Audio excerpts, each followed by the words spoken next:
Hi, I'm Paul from VeloWorks, and it's vintage bike restoration time here in the workshop. We do loads of restorations, from full-on restorations where we send the bikes away to Argos Racing Cycles for them to be resprayed, which is happening to this. And then we do lighter restorations where the bike just needs bringing back to life and doesn't go down the route of having a spray paint job. So what does this bike need? Come join me, find out what it needs, and let's get this stripped down and sent off to Argos. So the customer wants this bike back functional and wants a respray. It's been powder coated, and unfortunately what happens with powder coat, it's been powder coated from the off at Moulton, so when it was new, but water gets under the powder coat and you kind of almost don't know it's happening until rust sets in. So I wouldn't say the frame's massively old. It's not a vintage bike. It's going to be at least like 10 to 15 years old, but it has got lots of patches of rust where the powder coat is flaked. So what we're going to go for is we're going to go for more of an enamel finish, which is more durable in terms of corrosion. It's maybe not as durable in terms of like stone chips and things like that. So it will get a pot of touch-up paint with it. But that's definitely the better option for the bike long term, and it's how we did the other Moulton. If you want to watch the other Moulton restoration we did, there'll be a little thing that appears. So what we got to do, it's going to go back almost the same. We need some better handlebars, some more bullhorn handlebars. It's going to have hand-built wheels. I need to rebuild the wheels. I haven't looked at the drivetrain. There's probably elements that need to be replaced there. Brake pads, everything refreshing so it goes back as a new bike. But what he really wants is to keep the handlebar setup the same, but rather than having handlebars and bar ends, he wants like a more kind of bullhorn, single speedy type setup. So let's crack on and get it stripped down. So let's try and split the chain. The chain's not really moving round. I'm just trying to see if there's a quick link in the chain. So I'm going to start by taking wheels off. Then I need to detach the cable system. The cable systems, not complicated is a bit stronger word, but cable systems on Moultons have these joins so the bike can be split apart. So the idea is you take out this big bolt and undo this by hand, and the bike will separate, and then you separate these couplings, cable couplings, I guess they're called. But I want to keep them all together because I certainly don't want to lose them, which I won't. But they'll need. I want to kind of keep all the cables together just so it gives me a reference for when I'm putting back the bike.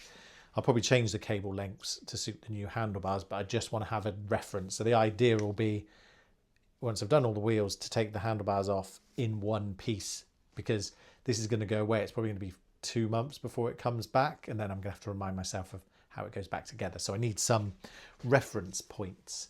But for now, let's see if we can get this chain off. I think I'll just go old school and split it because we're not using it anyway. It will be getting a new chain.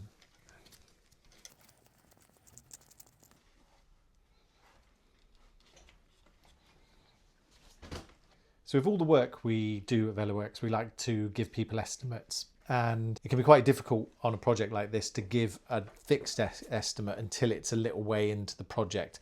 So I usually do a range of what I think it's going to cost, but there's always sometimes a little bit extra. And if there's savings, then of course, obviously there's savings. But for example, this derailleur I haven't quoted for, but it's not, the B spring is not working at all. So that'll need to be replaced. It will be an addition as to what I've quoted. That's just the way it is. But the customer knows that, and we hope to go on a journey together whilst this restoration is done. So I'm going to build these wheels. The rear is a Dior hub. I think it's a T610, which aren't super in production anymore. This is a very cheap hub. So I think and it's silver, so we'll get the hubs matching. It's probably going to have black rims, which I'm going to need to talk to him about. So I will try and find a matching front hub, because that's too cheap a hub to put the money in to rebuild. But they're going to be super strong. Probably these are, I don't know how many spokes these have got. 1, 2, 3, 4, 5, 6, 7, 8, 12, 13, 14, 15, 16, 17. So that's got 36. I'm probably going to go 28, 28. Makes more sense these days. New tyres, inner tubes, and they'll be good to go. And I can do those whilst it's away for paint.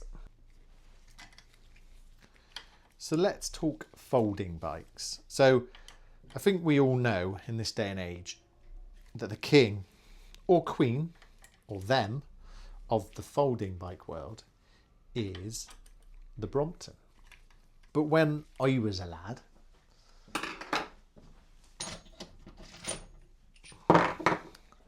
and I first got introduced to folding bikes by Sarah's granddad, there was more of a breadth or more even playing field, let's say, in terms of folding bikes. So you had your Birdies, you had your Moultons, you had your Bike Fridays, Animal. They were all kind of very much there, but definitely in the last 20 years, Brompton have obviously worked magic with developing their brand, selling lots. So they have become the bigger company and the bigger producer of folding bikes. But Moulton still exists. I'm not sure. They have a really good following, but I'm not sure how much they sell in this country. I'm sure they sell lots because they've got dealers and, you know, people that are very much into Moultons. But I do know, having talked to them, that a lot of theirs go abroad to kind of the east. Let me just get the encourager out. So they're not as seen as much. And I know with Sarah's Moulton, it does get some real looks. It's kind of, people are either like, what is that? How can a bike like that exist? Or they're just in awe because they know about Moulton and just love it. So hopefully we can achieve something like that with this bike. Just going to do some hammering.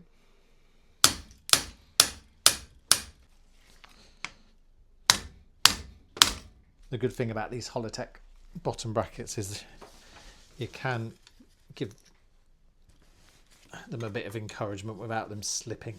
Oh, there we go.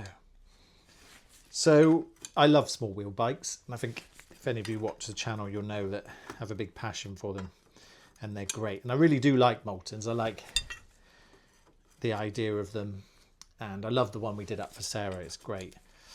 And this one is actually, if you really get into it, this one's actually, I believe, made by Pashley. So it's got the Moulton brand, but Pashley make it. So it's one of their mass-produced models rather than the kind of traditional AM or Alex Moultons that are almost twice the price.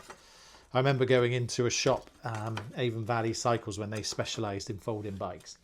I think they're more of a giant dealer these days, and there was a 14 grand. Ooh, 14 grand Moulton, like stainless steel, you know, just brilliant. And we asked them, we said, why do you have that here? And they were like, well, because we'll sell it, and Moulton, you know, someone would have to wait for it, but actually if someone wanted one right now, they would be encouraged to go there and buy it. So yeah, lovely. If I had 14 grand at the time, I might have been persuaded. Ooh, that is, oh yeah. It's definitely had some love because there's obviously some fresher grease in there, but the actual bottom bracket shell is dry as anything. But that'll all get sorted during the painting process. Got to use the persuader a bit too much today. There we go. So the good thing, I don't know if you could see there, that this cable holder is really quite badly rusted. Proper care and looking after the bike will minimise that, but an enamel finish, the way that Argos will spray it, that will happen probably, if at all. I've got a road bike from them that's from the early 90s and took it out in Scottish winters all the time. Obviously looked after it, but I don't have this kind of level of rust.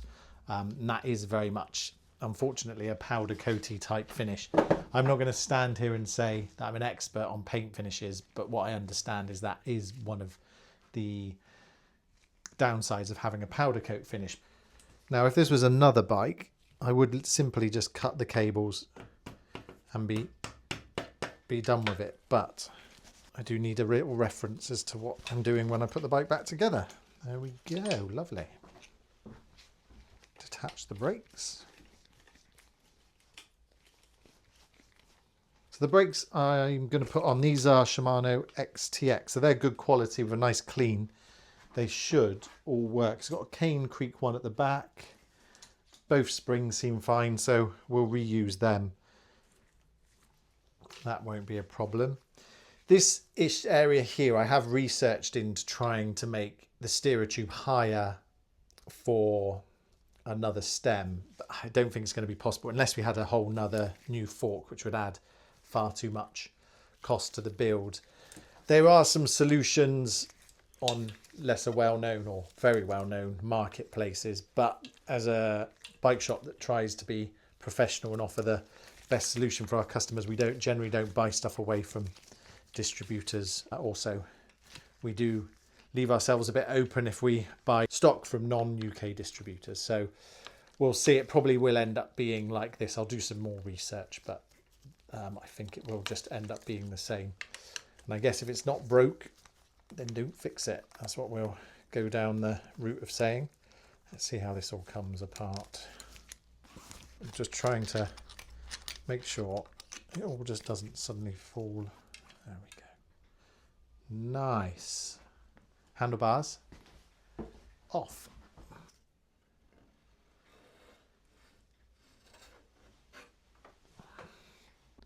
So I've got the forks detached, but if you imagine the forks in the front of the bike are on, and I've detached all the cables, this is how it comes apart. You pull this out, and then you undo this, and then there you have the front of the Moulton. Okay then, let's get derailleurs off. So we use Argos racing cycles in Bristol to do our resprays. They are great. If you don't know anything about them, look them up, especially on Instagram, to see the kind of work they do. It is amazing. There we go. I will say this now. I'm not sure anyone in the UK does refurbishment work as well as them. Sorry to all those other people, but that's just my opinion. And I might be a bit biased, but it is second to none. I would say every one we've done with them, which is a lot, people remark on how the bike or the frame especially is better than new, so than when they got it, because they'll put all the decals or decals, however you want to say it, under the lacquer. So back in the day, some manufacturers didn't do that, so the first thing to peel off was all the stickers and everything like that, whereas on an Argos refurbished bike that doesn't happen. They truly are masters at what they do. We did a video where we visited them and had a look around their workshop, so check that out. Hoping these brake calipers come off without the persuader. I would say there's definitely an element of this bike being very much enjoyed, and maybe some elements kind of, because there is a lot of muck and stuff, so that won't be helping with the condition of the bike. It's good to use bikes, and I think in my last video of the Brompton G-Line, my G-Line was very dirty, but they do enjoy a wash now and again. Right, let's concentrate. So there we go, fully stripped except the seat post, which we'll take off before it goes to Argos.